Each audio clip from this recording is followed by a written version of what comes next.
Okay guys, this video is going to talk about like turning, oops, just bang that, awesome. Turning a box kind of into more of an object, more of a visual metaphor. So you can see I have my reference images right here, and they're kind of like close up. So I just wanted you guys to see what I'm working from. Always be looking at something when you're drawing, okay? And then maybe I'll lower that down a little so you can kind of see that as well.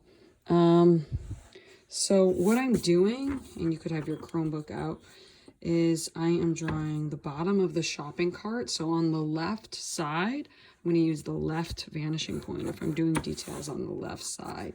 So that's the bottom of the shopping cart. For the bottom of the shopping cart on this side, I'm going to go ahead and I'm going to use the right side. Again, I'm working with that basic Blick pencil.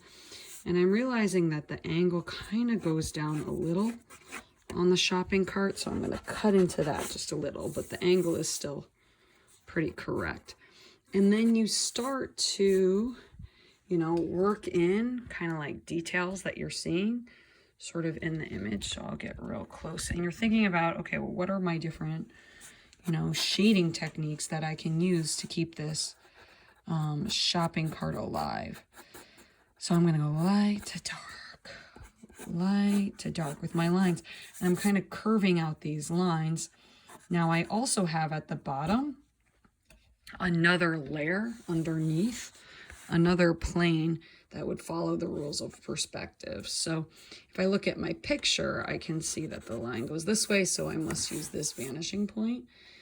And then I see there are all these other lines that are the bottom of the shopping cart.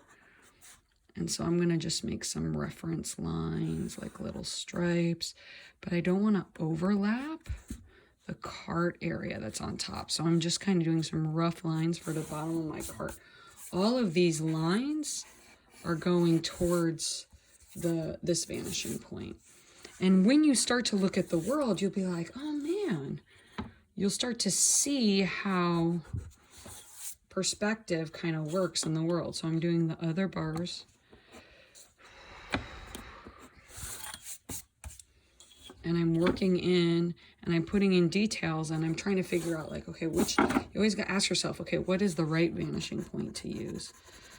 And then I'm going to go in, and I'm going to start to add in stripes and values and details. And I see kind of like a wheel down here. How close can I get? A wheel down here. So I'm going to go ahead and I'm going to darken that wheel. Okay.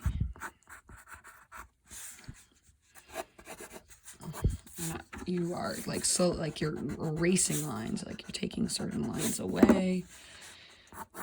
And this, and I'm correcting things. Okay, so this is more of at an angle, so I'm going to shave up. So I started with a box, but it's kind of like I'm carving the shopping cart sort of out of the box.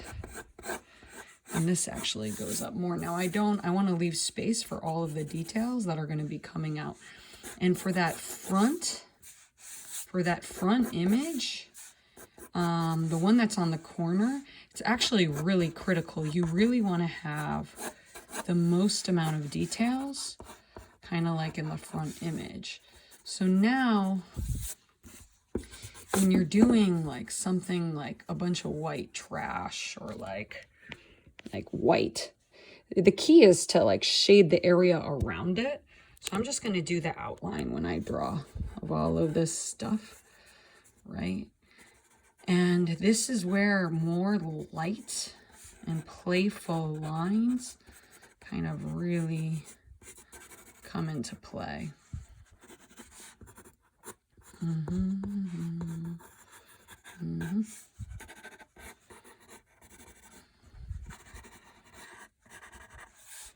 And what I'm doing is I'm kind of adding hatching and cross hatching and just letting all this stuff grow. But I'm going to take a break, right? And I'm not going to get too stuck in details.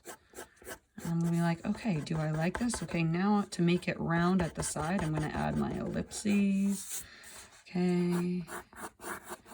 Always pulling back. I'm like, okay, is this what I want? Cross hatching. I'm noticing it's unclear where the shopping cart is ending, so I'm going to go ahead and I'm going to shave away. Drawing is about knowing when to take things away as well. I'm going to circle that.